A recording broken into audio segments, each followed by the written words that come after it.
I know we come from the world of don't tell people your business and, fake it till you make it and all these things. But that was the ground that the seeds of me being who I am today was planted in. Be authentic. You don't have to lie to people about what it is and what it isn't. And somebody will connect it.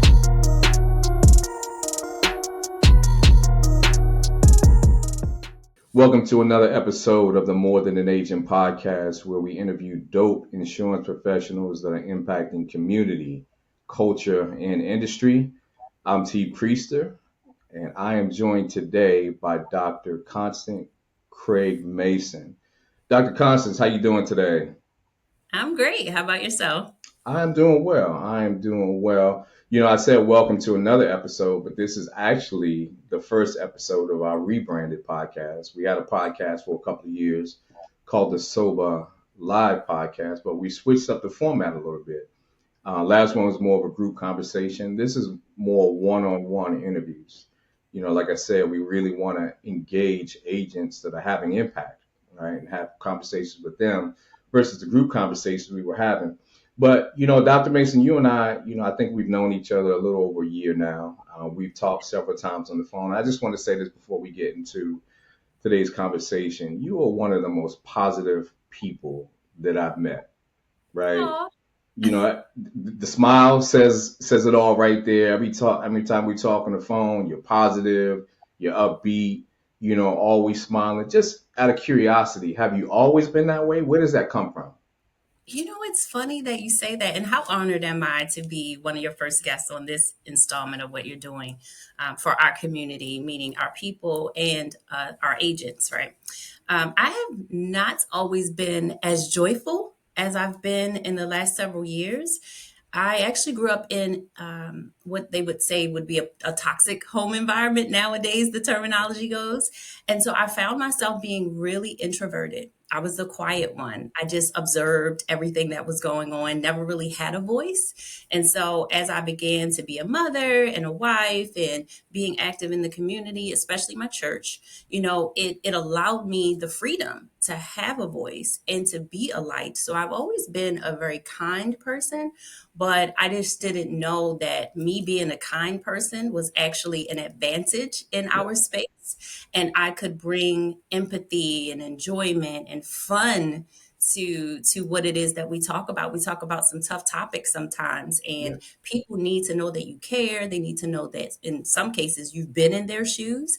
And so when I'm able to smile and I'm able to bring up the energy, it just means so much to me because I know where I came from. Yeah. And I know that this is a part of the evolution of me as a woman, entrepreneur, and all the other things that I get to be a part of. No, that's dope. Well, just to let you know, our interactions have always been positive on the up and up, and I appreciate it. Right? Like you say, it's a tough industry we're in. We deal with a lot of problems. We're trying to create solutions for people, and sometimes it can be draining. So when I'm able to have conversations with people that kind of fill me up, I always Yeah. appreciate it. And you're one of those people. Another person that I know is very similar is Daryl Perry. Oh my goodness. Daryl's Absolutely. another one of those guys that, those people that just you enjoy talking to, right? We get down to the business or whatever, but when you in that call, you just feel a little lighter after talking to somebody like Daryl or It's true. yourself. So just wanted to say I It's appreciate, give you your flowers while I can. And yes, Thank thank you for being our first guest today. So, starting off, tell the people a little bit about yourself. You shared a little bit, about your upbringing a moment ago, but tell people a little bit more about yourself.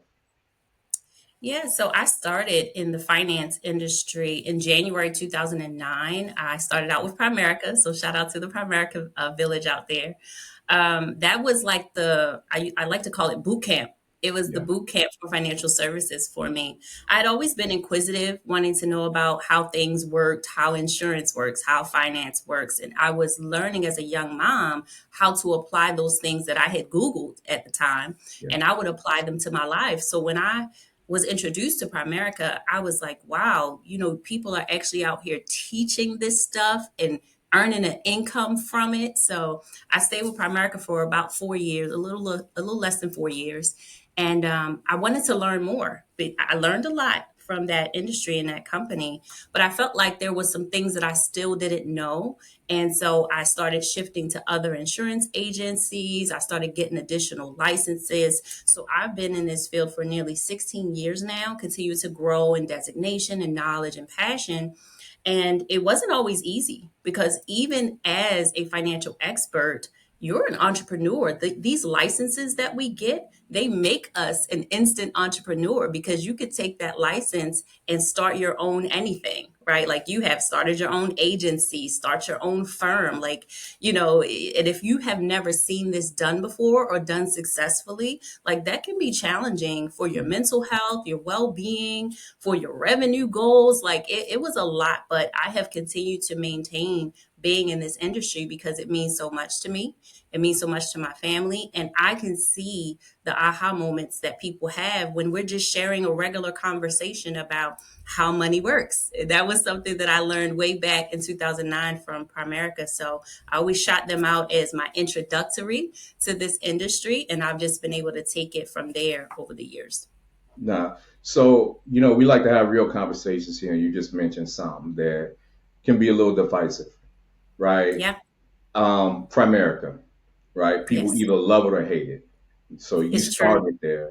When you hear, being that you started there, when you hear some of the conversations around Primerica today, how does that make you feel? How do you weigh in on either side of that conversation?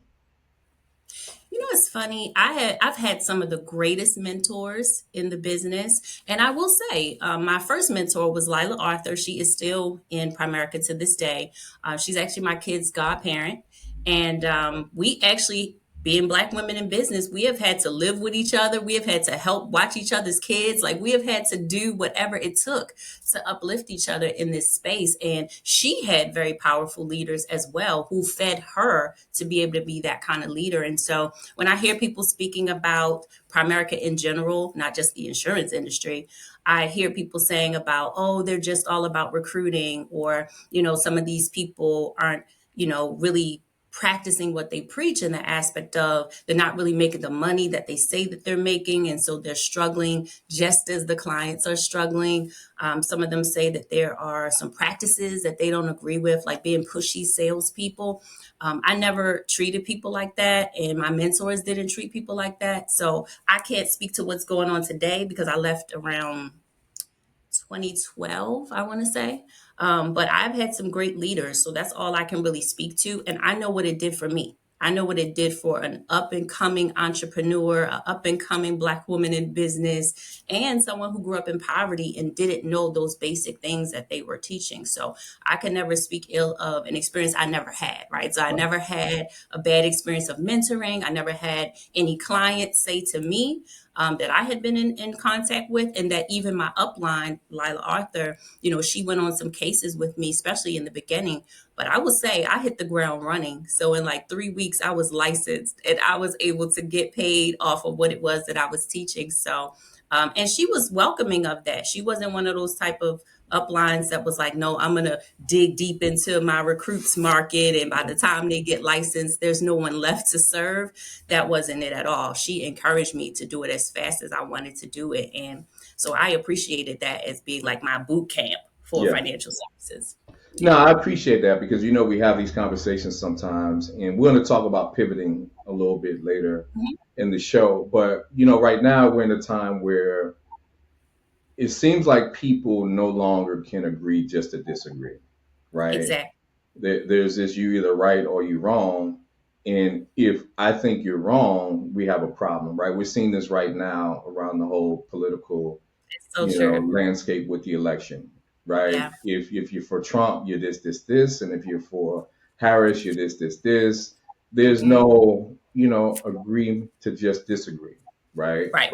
And we see this sometimes in our industry, whole life versus term, captive versus independent Absolutely. agents, Primerica versus who, World Financial. You know what I'm saying? We have these conversations, so I appreciate that because when people ask me, I say, go where it works for you. Right. Everybody's experience is different.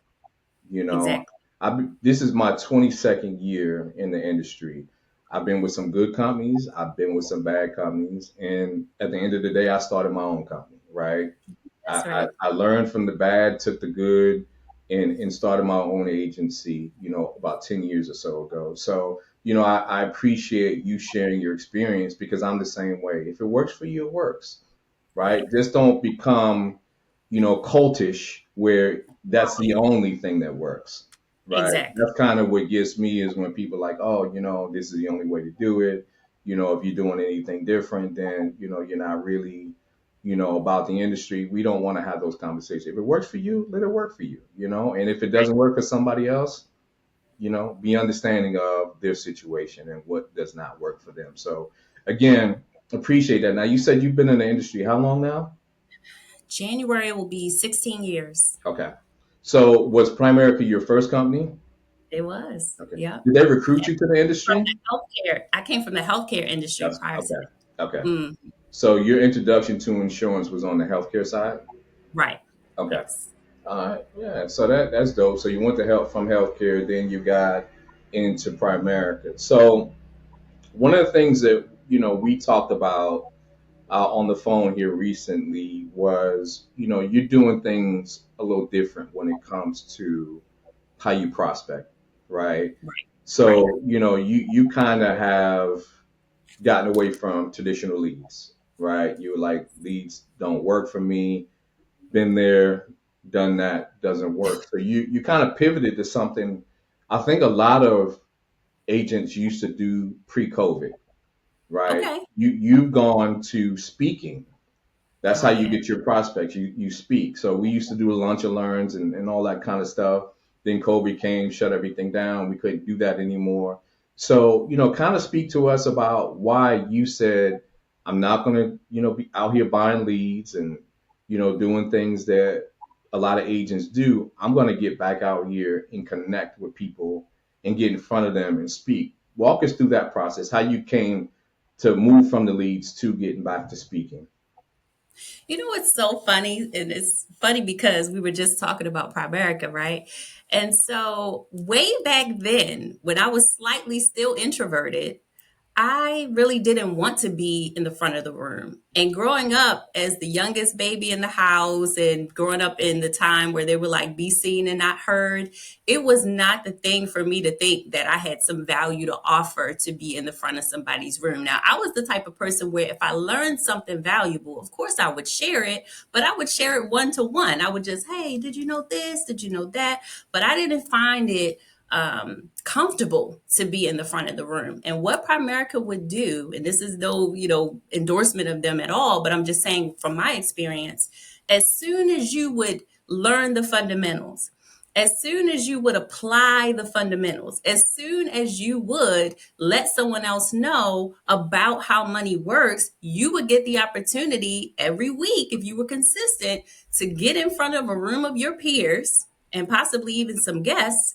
and tell them what you were doing. Like, how successful were you? What were the things that were challenging? And how did you overcome it? Right. So, these are lending ourselves to leadership.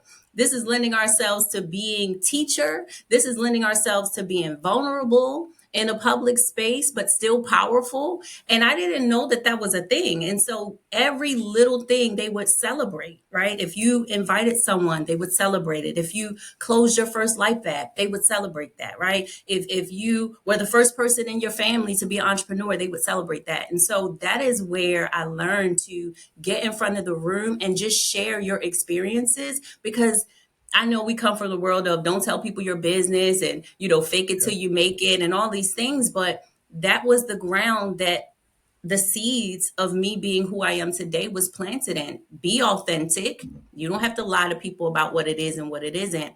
And somebody will connect to that. So that is really how I started speaking in the public, was through my training program, was through me trying to empower my own self, really, to become a better mom, better wife, better person in my family. And they would tell you, talk to just about anybody in a few feet of you. And so when I would meet people, I would talk with them about what I was doing. I would share what I was doing at my church, and that would lend itself to, oh, can you come speak at my church? Or I would say how I'm empowering the youth, because I grew up as a child who didn't know anything about money. And they were like, oh, can you come speak to our youth program. And so, me just being literally excited about what I was able to do for myself, not having had any models in my family. I would say my great aunt was a model, but I'll get to her in a moment. But it was through being authentically yourself, whatever that level looks like, people can relate to that. So even if you look at the aspect of, this political space that we're in and how people have a myriad of feelings, right? That's authentically real. And so if in the finance world people are upset about watching their retirement accounts fluctuate with the volatility because it's a political space, you got to understand that and talk about how you feel about it. You know what I mean? Not to persuade anyone, but just to be a human in this space. So I've been able, thankfully, to get speaking engagements in my state, interstate, internationally, just because I just choose to be a human in the finance space. I don't have to know all the things to be able to have an impact. I don't have to, do all the things to have an impact, because Yeah. I'm a firm believer of community, collaboration over competition. So at the end of the day, if I meet this person and there are certain things that I'm licensed to do, have the capacity to do, I will definitely do it. But if it's not in my wheelhouse, I will certainly refer them out. I will certainly make that connection. And so being able to have a thriving speaking career over the last 15 years. Now, all of them weren't paid Right. engagements. A Right. lot of them were unpaid. But nowadays I'm able to get paid. But when I first got started, I was just speaking for free.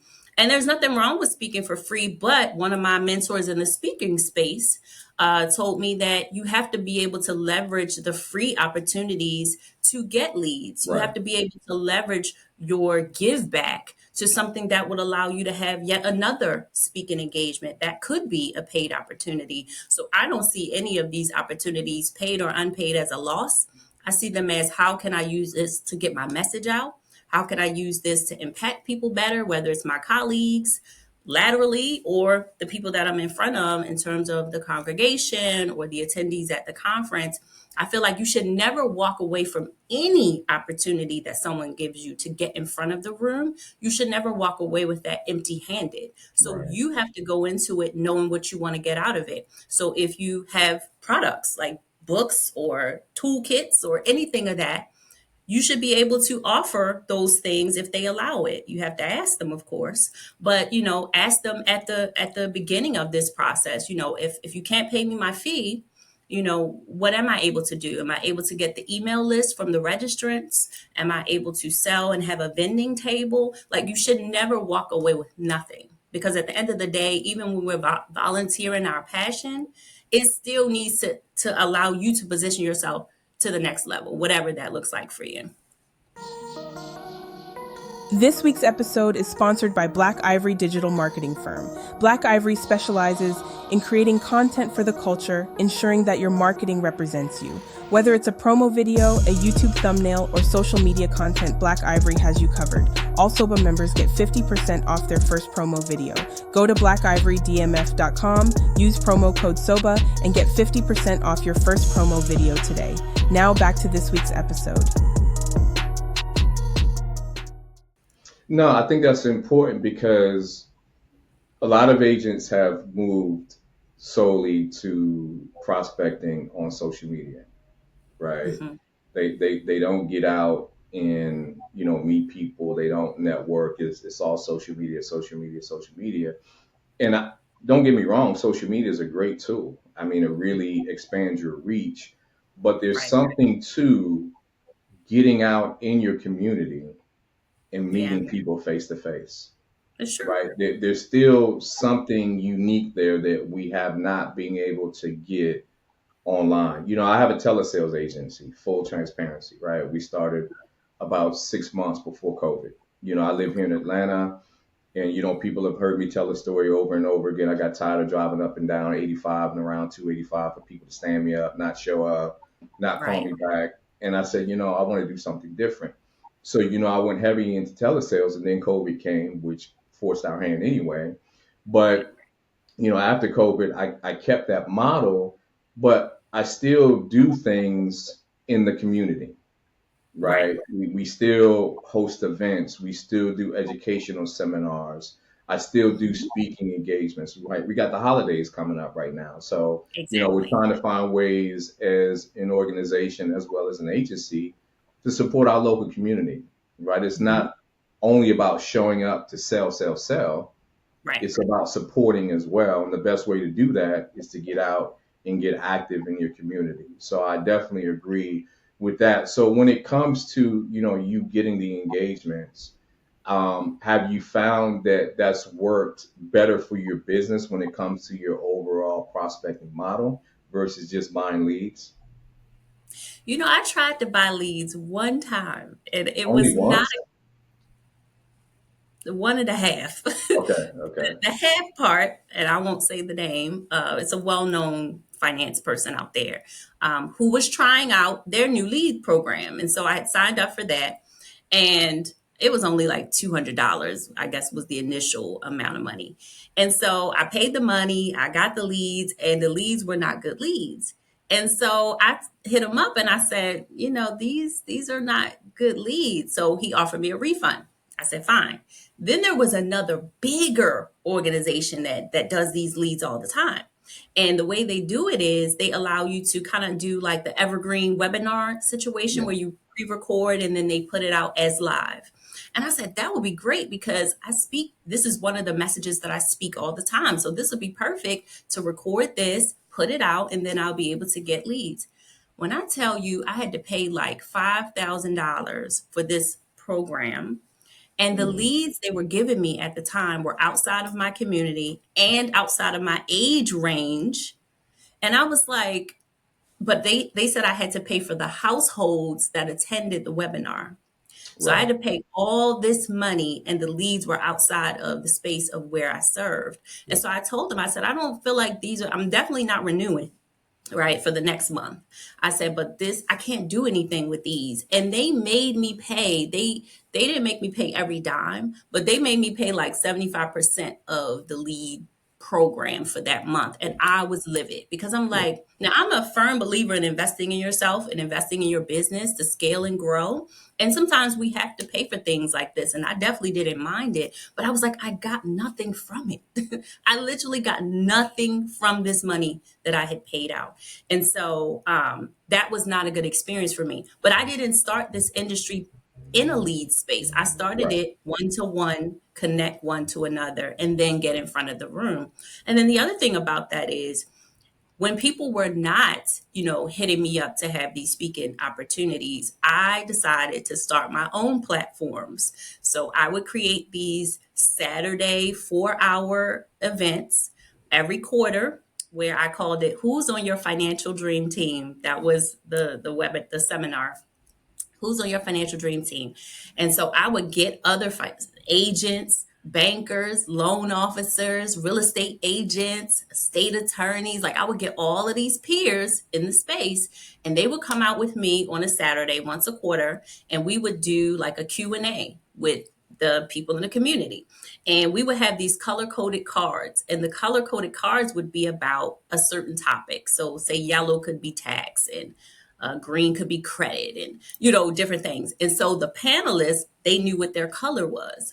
And so when the people came in, if they had a burning question, they could write it down anonymously and we would collect the cards. So now the panel is geared toward exactly who's in the audience and what they came here to find out. Now, of course, as the conversations evolve, there will be other nuggets and gems that are dropped. But this was not us just getting in front of the room preaching about what we thought they wanted to Yeah, hear. This was coming directly from them. So they walk away with the answer and they also walk away with the person that connects to that answer so that I'm providing my peers with leads. And then the people in the audience got the knowledge and now they have a face, a name, a personality, some energy to go with what it was that they came for. And so I did that for about 2 years straight, every quarter doing personal finance. And then I would switch it out and do business finance professional. So I've always collaborated with my peers in this space. And it has worked well for me for 16 years because right. I knew I needed opportunities to speak and I wasn't known like that. So people weren't beating down my door to give me opportunities. I stepped out and created some for myself. And this wasn't a lot of money. This wasn't some big event. We did it at the public library. We spent probably about $50 to $100 on the room space. I had like some water bottles and some refreshments, and we were able to engage with the people that we lived around and show them that we were right there in the community. And if you need an insurance agent, well, here's one too. If you need an estate planner, here's one. If you need a banker, here's one. And so now you don't have to guess. And Yeah. so I was doing this way back when I didn't have a name or a brand or any of that. I was just willing to do something that I had never done to be able to have something that I'd never had. No, that's dope. So you saw something that wasn't working, and instead of dying on that hill, you pivoted, right? Yep. Yep. So it didn't take long for you to figure out this lead thing is not working for me. So it's like, Right. you know what, instead of exhausting time and resources for something that's not working, let me find something that is. Hmm. So, you know, that was simple for you. But I talk to agents on a regular basis that are afraid to change or afraid to pivot. And, you know, I referenced COVID earlier. You know, I had agents that worked for me that didn't want to transition to telesales, right? They Hmm. 10, 15 years in the business, all they knew was door to door sales. You know, they Gotcha. didn't know technology. They weren't comfortable with technology. So, you know, when I'm saying telesales and COVID shut the world down, they didn't want to pivot. Hmm.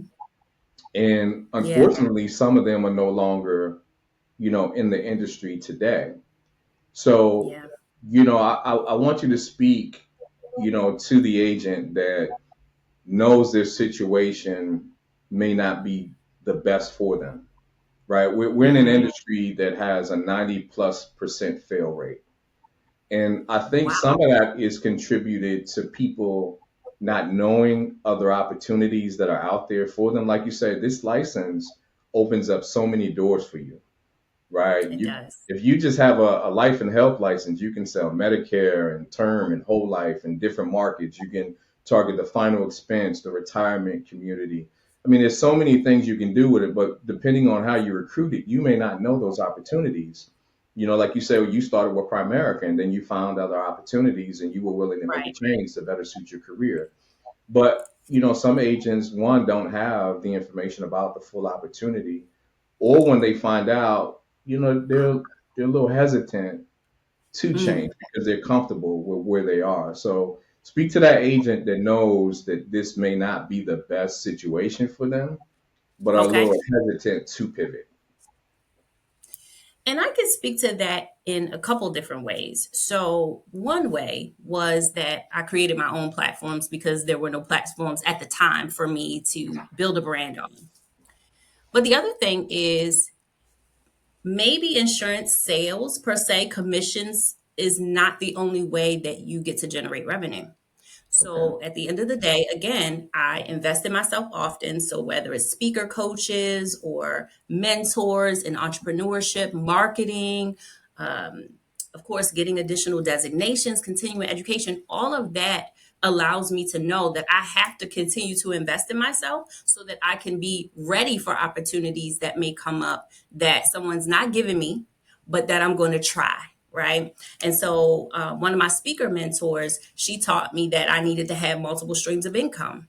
Everybody's not going to be able to have a speaker budget to pay you, but if you don't leverage that opportunity to get in front of the room and pull the leads back, then what else are you going to do? If you need money that day because you have bought an outfit, you have got your hair or haircut, you have put gas in your car, like before you even show up to the space, you're already in the negative that day.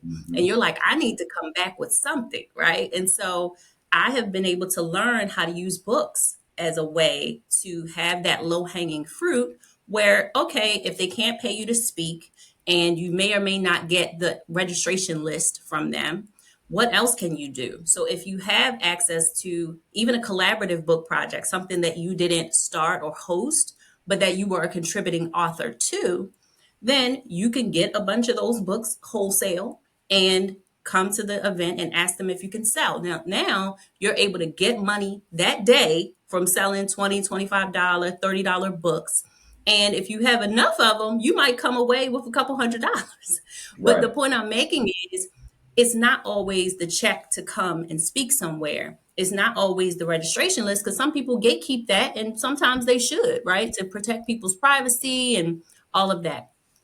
But that was a new thing for me, was to become an author, and I did it in a small way first before I started to host my own book projects. But I was a part of probably about 8 collaborative book projects where people were like, hey, can you speak about entrepreneurship? Can you speak about women's empowerment in my book? Can you speak about financial services in my book? And I say yes Yeah. every time because I needed to build my brand voice. So I'm like, okay, I'll pay a few $100s to contribute to your book because I know they have marketing expenses and they have things to put this out to the public. So that was a minimal cost to me to have my voice out there somewhere. But then you can leverage those books, right? So the point I'm making is you can use a myriad of pivots, right? You're not leaving your industry completely. You're just adding value in a different way, whether it's book projects. I created a toolkit, which was another partnership with a company where they gave us a practical tool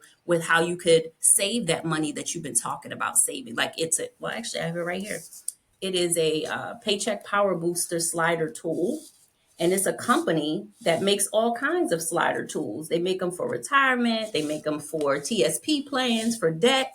They make them for all kinds of things. And I said, as an entrepreneur, I have plenty of books, but I don't have any toolkits, which would Mhm. make me that much more valuable to these organizations I might want to pitch myself to. Because now, even if the market that they serve is the underserved market and those people can't afford to pay for my services, or they can't afford to retain me as an advisor, or they don't have the money for insurance, but they have $20 or $25 for a book or a kit, I need to be able to be that much more marketable as a facilitator of this financial literacy space. And so I partnered with the company. They customized the toolkit for us. And now we have these things that are available online or we can vend in person. But the point I'm making is it's all scary. It's all really scary if you've never done it or never seen it modeled before you. But if you have the opportunity to try it, even if it doesn't work to the way that you thought it would, that's just a lesson learned, right? That's just something that you could share with your peers or your children or someone in the future that says,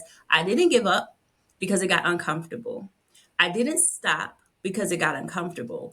I kept pushing forward until I found the thing that was right for me. And that's what I've been able to do over the last several years is just keep pushing forward through the negative times, through the uncomfortable moments, through the pandemic, even if you will.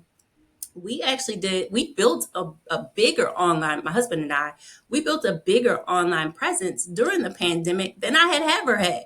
Yeah. Because we were able to utilize the fact that people were home. Some people were bored. Some people were frustrated. Some people were looking for ways to pivot and make money, especially people of color. And we were able to create not only two collaborative book projects out of that, but we were also able to do 2 virtual conferences out of that. And we had never done either. But Right. we said, let's try it. Let's get some people together that are good at what they do from all different levels of entrepreneurship and see if they'll be willing to lend their expertise during this time. And doggone near everybody I hit up said yes. Yeah. So, Yeah. I don't do this alone. I would never do this alone because why? Yeah. Why? You know?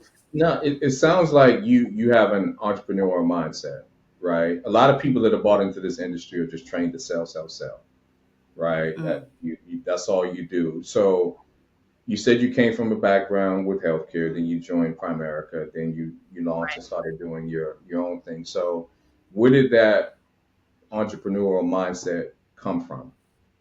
When did that right. turn on after you started working in the industry and said, you know what, again, let me find what works for me? So I don't know how many spiritual people we have in our organization, but it was really when I was younger and I started seeing how God saw me. Because when you grow up in a traumatized home, and there's studies about, adverse childhood experiences and how they show up in you as an adult, and actually how they show up in how you handle money and how it shows up in really your mortality. Like you will literally lose 20 years off your life if you had 6 out of 10 adverse childhood experiences. Wow. You, as the adult child, will lose 20 years off your life based on how you experience life in your household as a child, right? So when I started going to church in my early teenage years and I got saved, they were telling these elders in the church were telling me, you need to read this Bible. It's going to tell you who you are.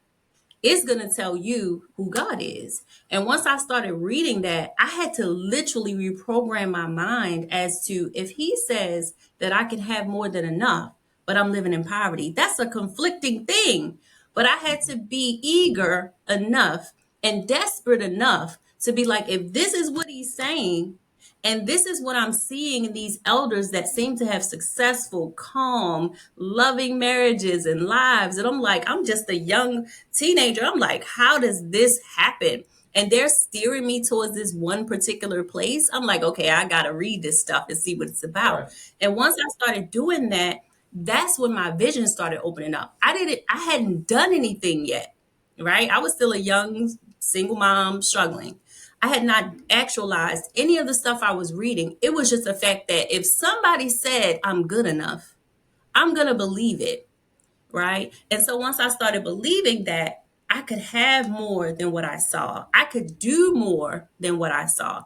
That's where my vision started to open up. I didn't know what I was going to do yet. I just knew that I was somebody. I just knew that he said I was somebody. And so with that, what could I do? Like, how am I supposed to show up in this world? If he say I'm supposed to be somebody, then I got to believe it myself. And so ironically, I was sharing with my husband and a couple other people probably about 2, 3 weeks ago. I was like, I didn't really dream as a child. Like, I Mm. can't really recall telling people, oh, I want to be an astronaut. I want to be a school teacher. Or I didn't recall that. It literally felt like mentally that I was in this dark hole until I learned about who he was and who I was. And then it was like, oh, well, what couldn't you do? Right. What couldn't you do? Right. And so that's when it's like, oh, you want to start a business? Seek it out and start the business. And then when that happened, I knew it was possible. So then I'm like, well, what else could you do? You can have a successful marriage. You don't know what that looks like, but you got to seek it out. Oh, now that you have that, what else could you do? Right. And so it's just literally like I didn't dream. But then once I found my identity, then I began to see that, oh, it's possible. And Yeah. I watched really quickly Sarah Jakes Roberts. She had, of course, she does a myriad of speaking topics and stuff like that in the church and otherwise. And I had heard her say that she was studying God, and he was saying she realized that the way he created everything had a process to it. And she was saying that he spoke into the atmosphere what he wanted. He saw that it had been accomplished, it executed. He looked over it and saw that it was good. And so she said his process is to speak it, execute it, look it over, and see that it's good. And so what I took from that message was we can operate the same way. If we're able to conceptualize something, you start talking about it. And Hmm. when you start talking about it, then you get excited to start doing something to make it happen. And then once you start doing it, you take a look and you assess. Okay, what do I need to change, tweak? Okay, good. And then eventually you'll be able to say, this is good. This is good. Now, what she said was if there's any part in this process where you're not able to say, this is good, then that means God's not finished with it. Because when he's finished with it, he says it's good. And so if we have that same mindset, even though the money isn't there, even though the collaborators aren't helpful, even though I don't know what I'm doing from day to day, if I can't look on it and say it's good, well, I'm not giving up because I know that once I continue on, I will be able to look on it and say, this is good. Right? So don't get hung up in the in the mess of it all. Don't get hung up in the who's not doing what. Don't get hung up in the what you don't know, because somebody knows it. You Right. just got to open your mouth, right? And when you open your mouth, whether you have to pay for the expertise or whether somebody's willing to barter with you or whatever, you can still get it done and it will be good. Yeah. Yeah, Yeah. that sounds like a definite process and a journey, and has really, benefited you not just as a business owner, but as a person at whole, Yeah. right? And I think, we need to be open to expansion, right? A lot of Exactly. times we come into certain situations and we have a certain mindset, or we believe it should go this way or that way, but it's not until, as you said, you're willing to open yourself up to more than it is that you know or believe, that you Yeah. really see true opportunity. So definitely thank you for sharing that. I want to talk a little bit about, again, you kind of going against some of the norms. You started with Primerica. A lot of times when we get into this industry, we're told to recruit, right? That's the Yeah. best way to build your business. So, Yeah. you've kind of gone away from that and operate your agency for the most part as a solopreneur, which is, not uncommon. I was reading an article in Forbes magazine said, 80% of small businesses are solo ventures, right? So it's not uncommon, Mhm. but in an industry where you hear, phrases like recruit or die, you got to recruit to survive in this industry. And you said, again, that's not for me. That's not my norm. What pushed you to kind of stay in that solo space versus just getting out here, grabbing a bunch of agents and building out an agency? I have had that experience, right? So when I was with America, I had a pretty decent sized team, and they were all self sourced. I didn't buy any leads for recruits either. I was talking to people about what I was doing, and some people were like, "Well, I want to do that too." So I was able to get people licensed under me. My husband and I, we were at the division level in the Primerica space, but it was a lot on me, to be honest, because I was nearly Mhm. burnt out because Yeah, I was an active producer. I mean, I was out there serving clients myself, and then I was out there training up agents. And I did learn a lot in growing in leadership. I did also build great relationships with my downline and, of course, my upline, because they were excited about all the production that was coming through. But I've been in that space. And one of the things that I've never stopped doing is being a leader, is sharing good information. So I've had, even recently, I would say in the last 5 years, when I got contracted with Transamerica, I had some people that were in other agencies, and they were seeing how I was able to do book projects. They were seeing how I was able to get paid speaking engagements. And they were like, "How are you doing all this outside business activity and your agency is not, telling you you can't, you got to pick, right, you can't do right. all of that?" And so it took me a while to find an agency that didn't have an OBA rule that put me in a box. And Yeah, so that's why some of the women over the years have had come up under me when I was with Transamerica. They had come over there not because I was actively recruiting, but because they were seeing how I was moving in the social media space, and they were seeing how I was moving in the community, and they were like, "I know she's an agent. How was she able to do all this other stuff, and nobody's like making her shut it down?" And that's when I was telling them like that I had found an opportunity where they didn't care what I was doing outside of there, as long as I was ethical and I wasn't, doing anything I right. didn't have any business doing. Because they knew that if I went and did that, that it would bring leads. So Yeah, why would they stifle me from doing a book project when it's going to make me look like more of an expert, and it's going to bring me more leads? Why would they say I can't do a speaking engagement, paid or unpaid, if it's going to bring me leads? So I just had to believe that, recruiting, I don't actively recruit. I can if I choose to, but I don't.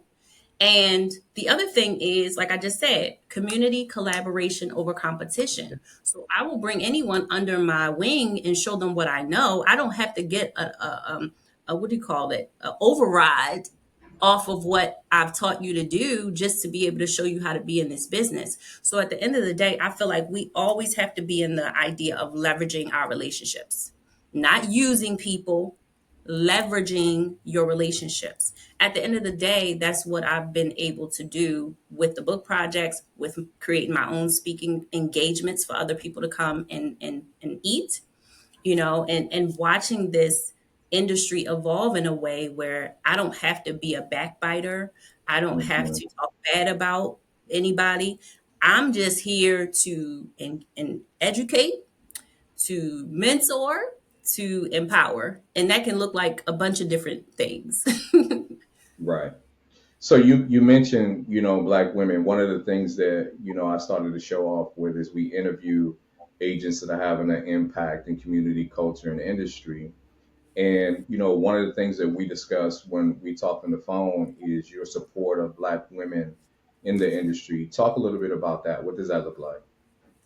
Oh, absolutely. So what I was just sharing about, I probably had about maybe six agents under me at Transamerica at any given time. Now, mind you, I didn't recruit them. They came to me. They said, "Girl, I see how you moving. What are you doing?" And so I was like, "Oh, well, you got to put your license over here, and then they'll train you and they'll teach you all the things." Because a lot of these people were saying that they had their licenses with different brokerages and that they weren't getting the training as an Right. independent. So I'm like, okay, well, there are some independent agencies that will train and do the back office work and allow you to do outside business activity. And now you have multiple streams and they're not stifling you and you have the support that you need. So it was really like a referral. It was really like, hey, I know a place that you can Mhm. do all these things and they're not going to stifle you.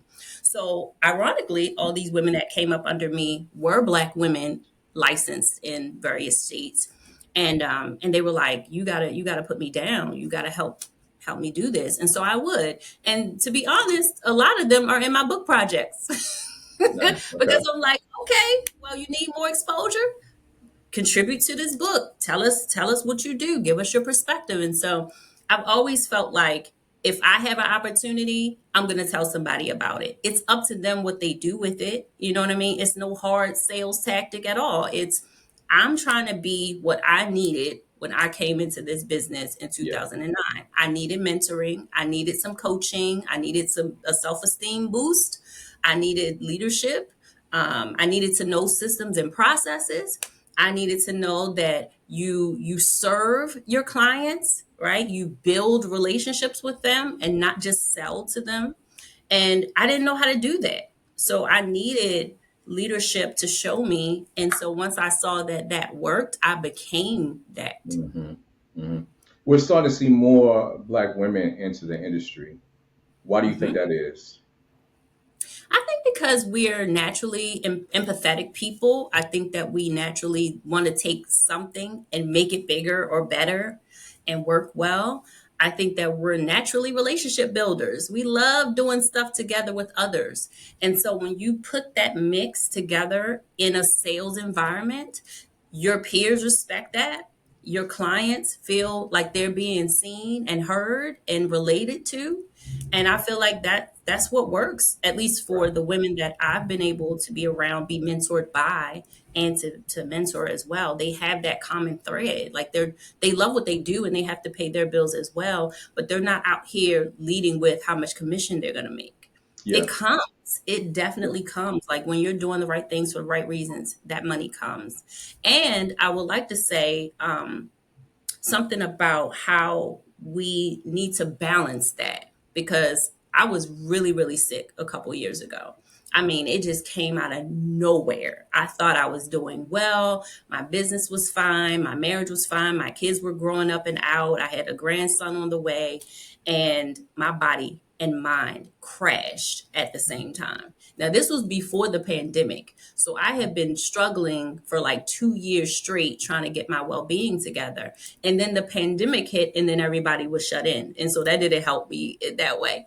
But I said all that to say is that I was so focused on the impact that I could make. I was so focused on being an example for my kids and grandkids that I was wearing myself out.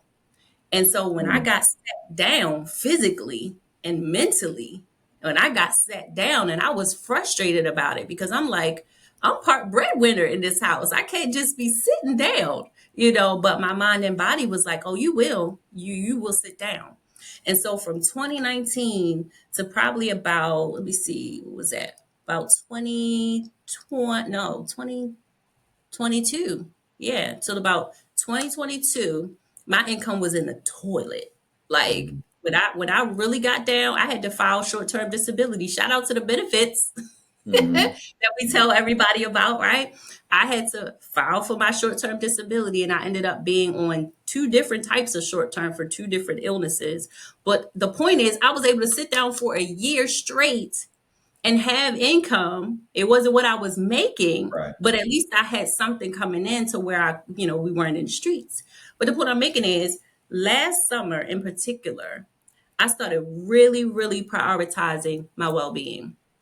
I was like, I got to get my mental together because I had some trauma. So I was like, I got to deal with that. I want to physically get better. And literally, it's been about 14 months now of prioritizing my own well being in addition to serving others. I have already made 85% of my last year's income as of like last week. I'm already 85% of where I was. And I haven't even done half the events that I Mhm. typically would. Mhm. I was like, I'm cutting down on all this traveling I've been doing around the nation because I was everywhere in 2023. I was like, I'm not doing that this year because it didn't help me personally to be all over the place and traveling all the time. Like it was hard on my body.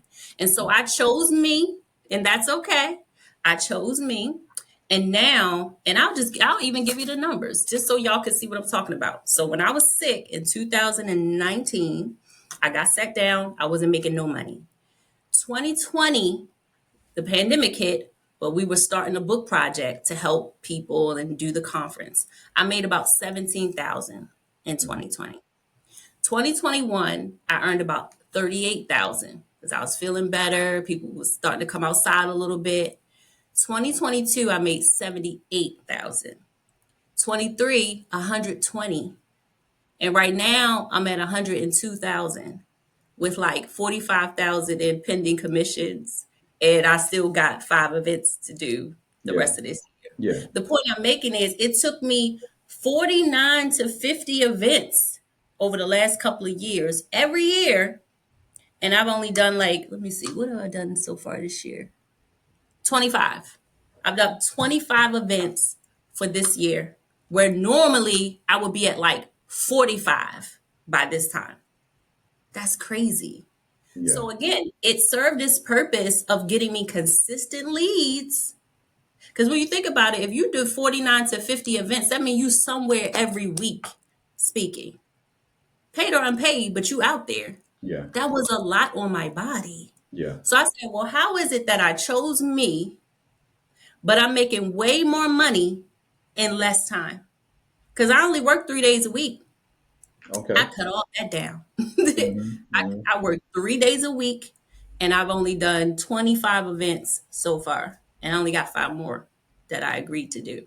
But the point I'm making is as an agent, as an advisor, as an agency owner, whatever you have your hands in, you do not have to kill yourself to get it done. And my little numbers is proof of that. I Yeah. stopped all that I was doing. I'm still building my brand. I'm still creating systems and processes. I'm still collaborating with other people, but now I'm just more selective about it because I get to choose me. You only get one life. You only get one body. So if you wear it out, it doesn't matter how much money, how much assets, what the world is going to say about you. You're no longer here. And so, what was all this about Yeah. to begin with? Yeah. So, I feel like we got to choose us and whatever we're trying to do systematically, get it done. If you need help, hire out. If you get some interns, right? They looking for experiences, they looking to build up their resumes. Like, get some help and choose you, and it will not negatively impact your money as much as you would think. You would think, oh, I have to pay staff now, or oh, I have to um, get pay a marketing person to get the leads coming in, or pay for ads. Whatever you have to do is going to benefit you first, personally, in your well-being. And yes, if you're doing it in the right ways, it will bring you so many leads and opportunities that you never even thought without killing yourself. And that's important. So, I thank you for your transparency, right down to being willing to share numbers, right? Most Mhm. people are very protective of their income numbers. They're not going to tell you, Yeah. what they're making. So I appreciate, not only you sharing what you went through physically and emotionally, but how that Hmm. impacted your income. So, you're working with Black women. Do you find that transparency is one of the things that attracts them to you? Because, as men, sometimes we're not as transparent, right? Yeah. We're not going to share what we're going through. We're just built to just push through. But the transparency that you're sharing seems like it definitely resonates with the people that are connecting to you. So, have you found that to be one of the things that has drawn more women to want to work with you? It most definitely is. Okay. And I say that from the perspective of it helps my peers Hmm. because again, like you say, if you only make 18,000, you're not trying to tell nobody that. You Right. know what I mean? If Right. you make 38,000, you're not trying to tell nobody that, but it happens every day. So why are you hiding behind this shield of fly Canva posters or, reels and stuff? Like you really struggling back there, right? But you want to project a certain energy so you're attracting the right client. But we are who we are in every space, and people can feel that you're not authentically who you say you are. And Yeah. so at the end of the day, if you can't talk to your collaborators or your peers about what you're going through, and they might have tips or tools or resources or strategies, or they might be willing to partner up with you in this season so that you could get out of that space. But if you don't say what's going on, and not everybody is a safe space, so I'm definitely not saying tell everybody your business, but we all know the people in our space, mentors, mentees, collaborators, who are good people and who would Yeah. think nothing of sharing that lead source with you or partnering up on an event for the holidays or whatever, right? So that's what I'm saying. Like my peers appreciate it, my clients appreciate it. I mean, there have been times where I've had to tell people that I had filed bankruptcy before. They were like, for real? How does that work? I Mhm. was like, it was the best thing that ever happened to me at the time because I needed that relief. These people calling you and sending you letters and affecting your credit score, and you got to wait to do the things that you and your partner talked about doing. You got to wait now. That has a lot to do with how your mental well-being is able to thrive or not when you feel like I'm smart enough, I know what I'm doing, but yet the money doesn't reflect that. Like that takes a toll on you as a professional, Yeah. as a head of a household. Like it really does take a toll on you. So when you're able to share with your peers or even your prospective clients that I know what you're going through, I've been through it, and I got out on the other side. That is the story. It's no sales pitch. I know what I'm talking about because I went through it and I'm no longer there. So even if I were not a licensed professional to help you through that, wouldn't you want someone to say, "Oh, I've been through that. All you got to do is blah, blah, blah." So it doesn't matter that I get paid to tell you this. Because if I didn't get paid, I would still tell you this. That's the point, right? I would still share that information because I want you to be better. Yeah. And we need more of these transparent conversations, right? Yeah. Because on the other end of the spectrum are the non-transparent and in most cases not true conversations, right? Hmm. That you don't struggle in this industry. You can come in and work part-time and make six figures doing Right. this, on the weekends, and you don't have to buy leads, you don't have to network, and you don't have to go out and engage your community, right? There's so many stories of people failing because they had unrealistic expectations, Hmm. right? Again, that's why I appreciate you sharing, your truth. And it's interesting, even around the bankruptcy conversation. Um, I was at a conference years ago, an insurance conference, and I was having lunch Hmm. with this white guy out of California, and we were just Hmm. talking money or whatever. And somehow we got on the conversation of bankruptcy, to your point. And he said, "Man, I kind of feel like that's one thing that your community misses out on is Mm, they don't understand how to properly use bankruptcy. right. He said, it's more common than you think, and it can be Yeah, more beneficial than harmful if you know what you're doing. He said, I know people very that much do it so. every 8 to 10 years. They're Hmm. out here and they make a bad business investment, and they go into debt trying to do something, and when that 8 year window rolls around, they file again and they start over learning from what they failed at the first time. Okay, I'm gonna do it again, but this time we're gonna take what we learned. So it was really interesting for him to kind of share that this is a lot more common in other communities than we think. We look at it as, a black eye or stain. And, Right. again, anything with education and understanding could be beneficial. And I think we're just scared sometimes because we're not having real conversations on what we did and how it helped us. We just run from things. So, I'm going to say this again. I appreciate your transparency. I want to take a step back real quick on something that you covered before. You kind of answered this, but this is a conversation I had with some agency owners here about a week or so ago. Hmm. Speaking of women, let me Yeah. put you on the spot here real quick. Do you think that women are better salespeople than men? And you already answered some of this, and if so, why? Yeah, I do think that shout out to the ladies in the field, okay? I do think that ladies bring something special to the table. And when I say that, I mentioned before, I think we bring empathy. I think we bring intuition. I think that that can make a big difference for a prospective client, right? If they feel like you care about them, whether you came in there with a brochure or just sharing your story, they can pick up that energy from you. And so oftentimes you might be new and not have all the tools, the systems, the processes. You might not even know how to fill out the form completely.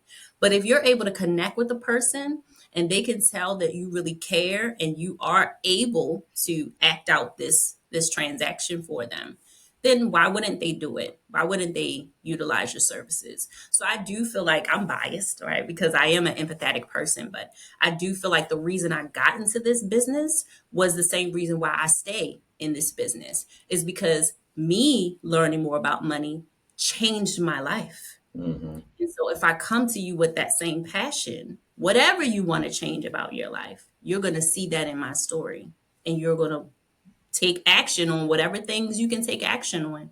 Most people can't do a lot of stuff at one time.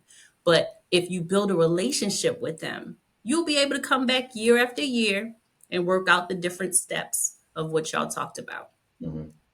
Yeah. So I mean, I've had that conversation several times. Um, I think women typically, when it comes to sales, sometimes do have certain advantages. I think the vulnerability in what you just shared your story, Yeah. men are typically more reserved when it comes to their personal experiences. So it's not too often you're sharing that with a client unless it makes logical sense to kind of move the ball down the field for a sale, Mhm. where you all are much better sometimes at just connecting, Right. on a more organic level. So I've seen some women that I work with dominate when it comes to sales. So, thank you for sharing that. I want to touch on one more thing before we get ready to wrap. Again, something you were talking about. You focus on women, you focus on community, but with neglecting yourself at a certain point, your health was going down, and you made like $17,000 in a year. So Right. we want to help everybody else, right? We want to Hmm. support our community as much as possible. We want to be, what is it, philanthropists, you know what I'm saying? Helping people with, that are in need, but at what cost, right? Exactly. So at the end of the day, we got to make money. The lights got to stay on, the bills got to get paid. We got to operate our business. So speak a little bit about how you find that balance. Yes, I'm going to support Black women. Yes, I'm going to support my community. But like I said, I got to take care of my health and I still got to make money. Right. Talk about that a little bit. You covered a little bit, in some of the things you were saying you did personally, but elaborate on that a little bit more. Yeah, so it lends itself a little bit to pivoting, right? And so we talked about this, about something I had recently done at the top of the year. So I already decided that I wasn't doing 50 events in a year anymore. I was like, there has to be a better way of getting leads than killing myself. And so I was able to come across, it might have been LinkedIn, to be honest. I came across an opportunity where I could put my investment license with the RIA firm, and that firm, they actually had a built-in leads program, meaning they would send out about 5,000 mailers per month for an educational workshop that I would host. And so there's 2 days out of the month that I choose. They would send these mailers out to people in my local community, and it would be about learning more about Social Security. Primarily, that's what the seminar is about. And so they were targeting pre-retirees for me in my local area. And these people would come and they would learn, kind of like I was doing the other workshops, but they would come and learn about Social Security and how they coordinate that with their other assets. And so instead of me having to work so hard and pay money and do social media ads and try to get word of mouth and try to get people in the room, all I had to do was show up and do my PowerPoint presentation. Now, mind you, the PowerPoint presentation they had already created. So now I take my teacher self, I take my empathetic self, I take my stories with me, and I get to go and present this information to, in a lot of cases, these people are older than me. But I get to go in there and talk about something just like in the other community, the underserved communities. I get to talk about things that they might not know. And so I'm bringing some literacy to them. The other thing is, in that opportunity, I was able to, before the people leave, now this is a little bit different than what we're experiencing in other ways that we do speaking engagements. Before the people leave, I actually have a calendar board with appointments on it. So when they're filling out their evaluation card, they can go up to the board and grab an appointment and hand it in to my husband or my assistant, whichever one of them is there.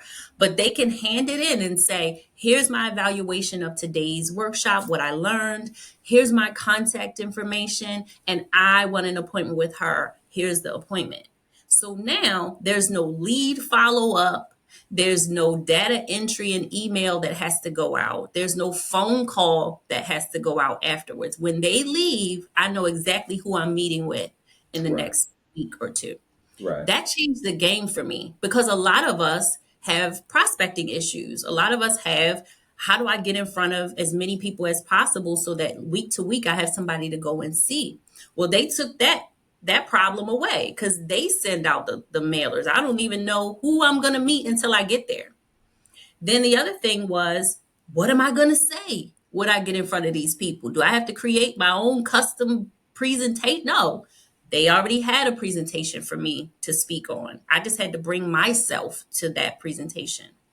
Then before they even leave, I know who I'm meeting with one-on-one. I ain't got to chase nobody. I don't have to call nobody.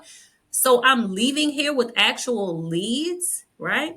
Then when I get in front of these people one-on-one, there is another presentation that they have already put together for me, furthering the literacy for the attendee at the one-on-one. But then they get to bring in their documents. So these people are bringing in their statements, their pay stubs, their 1040s, whatever. They're bringing it to that first one-on-one. And now I get to say to them, would you like us to analyze this for you and let you know if you're okay, or let you know if you need to tweak anything before you have to make these decisions, before you're going to have to retire from your job or collect your Social Security? Do you want us to look this over? Now, if they brought it in, more than likely, they want us to look it over. So now that took that off the table of, well, do they want me to help them or not? They brought the paperwork in.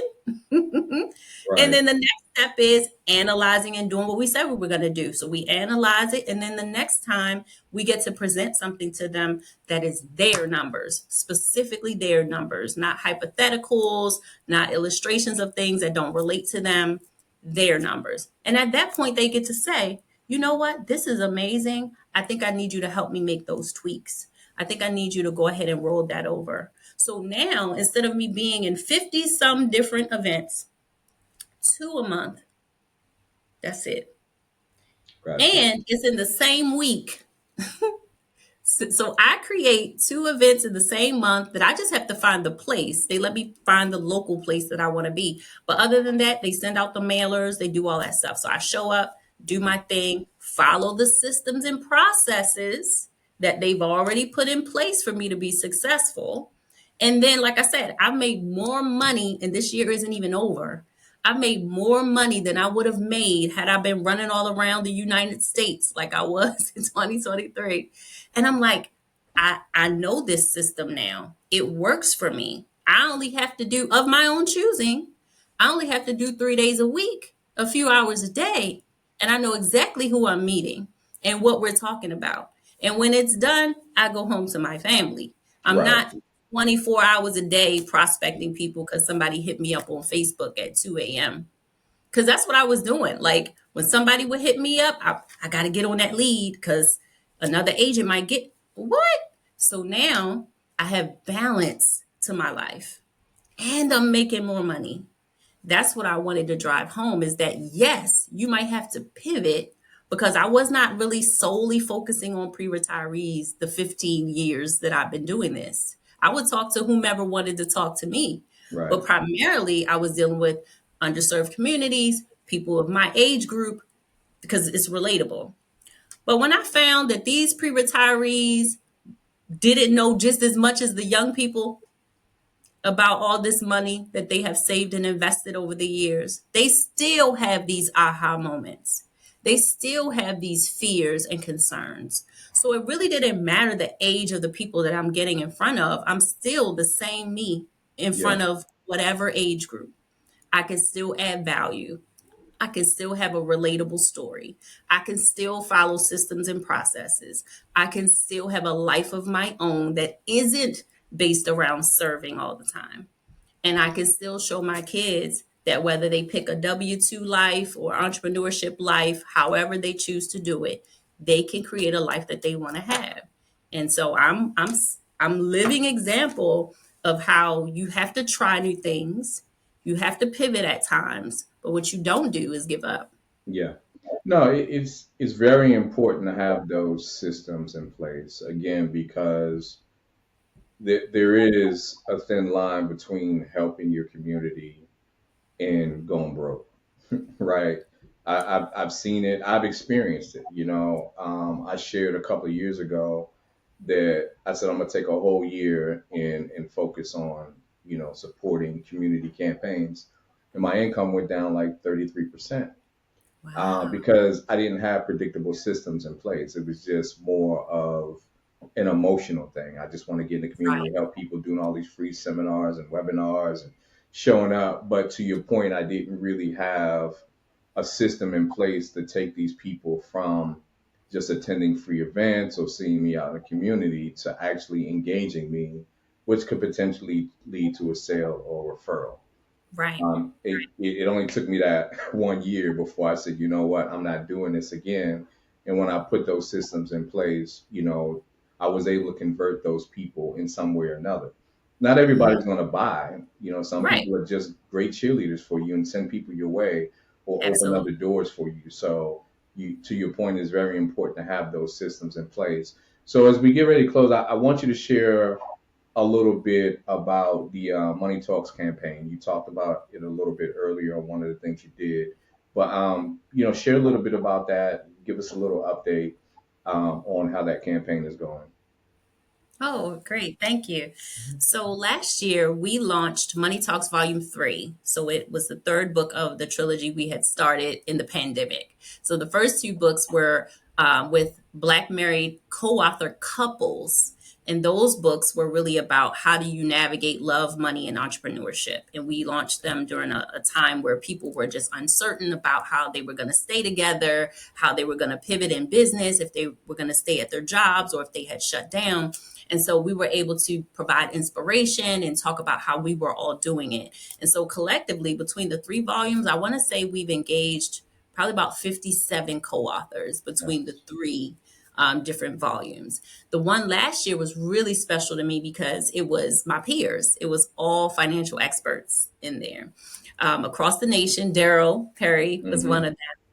of them, and we actually got our very youngest co-author. He is in Rwanda, and he contributed content to the book. And so we wanted to teach people how to grow, leverage, and protect their assets. And the first 4 chapters of the book are all about money mindset and financial trauma. And so we open it up with helping you understand why you think the way you think, why you spend or save or don't the way you do. And so we understood that we couldn't just give our stories, tips, tools, and strategies without meeting a person where they might be. And so that combining emotional, mental well being with financial well being was really the touch point that people didn't know they needed at Right. that time. And so we were able to, like I said, partner with another company, Advantage Publications, and they were able to customize a toolkit for us where we would now have a practical tool to go with the stories, the insights, the perspectives. And we started a $1,000 emergency savings challenge because the goal about that was we had learned statistically that 57% of adult Americans can't handle a $1,000 emergency. Right. And when you think about that, that's half of the adults that are out here working every day in some capacity. Mm-hmm. And when 2 tires blow, they're screwed. When the plumbing is acting up, they don't have a way. And so we created the savings challenge where they could go to the website, they could sign up for our email list, and they would be able to get our toolkit as a starter to saying, I don't want to be like this anymore. Right. I need to get this $1,000 because that will again boost your self-esteem. It will show you what's possible and it will get you out of these statistics. Though nobody want to be a part of a negative statistic, right? So if True. you know that you have beat 57% of the rest of your peers in adulting, you will feel a little type of way. You feel pretty good about that. And if you could do it with 1,000, could you do 5? Could you do 10? Right? Could you start the retirement account that you've been talking about? Could you start the business that you've been talking about? So it really was just a starter place for someone to say, I'm going to try this out and see if I can really get it done. And so we just coming up on our 1 year anniversary of the launch Okay. of Volume 3 in the toolkit. We've sold about 1,500 books across the world. Nice. We are enhancing our toolkit for 2025. So we're going to call it, instead of an emergency savings toolkit, we're going to call it a financial empowerment toolkit. And so we're developing, it's kind of like a combination of a journal and a planner and a tracker in one. So we're going to have a book where, of course, you can track your finances from debt, savings, investments, and real estate. But we also are going to have journal prompts throughout. So you can continue to tap into your mental and emotional well-being as you're trying to get your money together. The other thing is we're going to create a coloring book inside of it because a lot of adults like to color and it creates like a multi-sensory experience where you're feeling like I made the commitment to improve my finances, but I am having some emotions about this. I am having some challenges in the wake of this. And you could just be your authentic self. It's almost like the book of T, right? We talk about the book of Luke and John and all these people, like, but when we're able to write down our emotions and our feelings and our Right. experiences, our goals, our dreams, the things that we're working on, we're literally in real time creating the book of Constance, the book of T, the book of Daryl, right? And so I think that we are worth that. We are worth being able to put our own thoughts, emotions, feelings, and are tracking our success into an area where this time next year, you'll be able to see how well you did. You'll be able to know what this journey is about. And now, are you going to be that much more excited about telling your kids that it's possible when you have taken the time to do it and showed them what's possible? Your siblings, your coworkers, all these people that may still be a part of that statistic, that 57%, Right. but you decided to do something about it. And yes, it was challenging because you had to do something new. You had to get a little bit more in touch with yourself. But are you not worth that? Are you not worth the time that it takes to take yourself from one negative situation to a positive Yeah. situation? So that's what we're looking forward to next year, is getting that financial empowerment toolkit up and running. The calendar book is in the works right now. And also, when we launched last year, we were in the process of getting an audible book for our volume 3. Now, mind you, it's 24 collaborative authors, Right. right? So usually when you have an audible, it's like one person's Yeah. voice. Yeah. So we were able to partner with a company that is going to do male and female on our volume Okay. 3 book, because we got like 7 male Yeah. authors in there. Yeah. And so I feel like that's unique as well, because I've been a part of a lot of collaborative books over the years, and none of them have an audio version of their Gotcha. product. So that's coming up too. Well, hey, Dr. Constance, I thank you for joining me today. Let people know where they can connect with you, how they can connect with you, and get more information about the campaign as well. Oh, absolutely. So I'm on all your favorite social media channels at C. Craig Mason, as my name, at C. Craig Mason. My business is called Concierge Financial Advisory. So I have a website, www.conciergefg.com. I am Googleable, so you can find all of Right. this stuff out online. But Money Talks challenge.com is where we started the savings challenge, and it is still going on. So if you want to be able to beat the statistics and save your first $1,000 in a year's time, go to moneytalkschallenge.com and you'll be able to subscribe and get insights from there. Thank you. Thank you. Excellent. Well, So, hey, thank you to everyone that checked out this episode of the More Than an Agent podcast. I'm going to leave you with one of my favorite African proverbs, and it reads, if you want to go fast, go alone. If you want to go far, go together. Thank you guys for tuning in. Catch you on the next episode.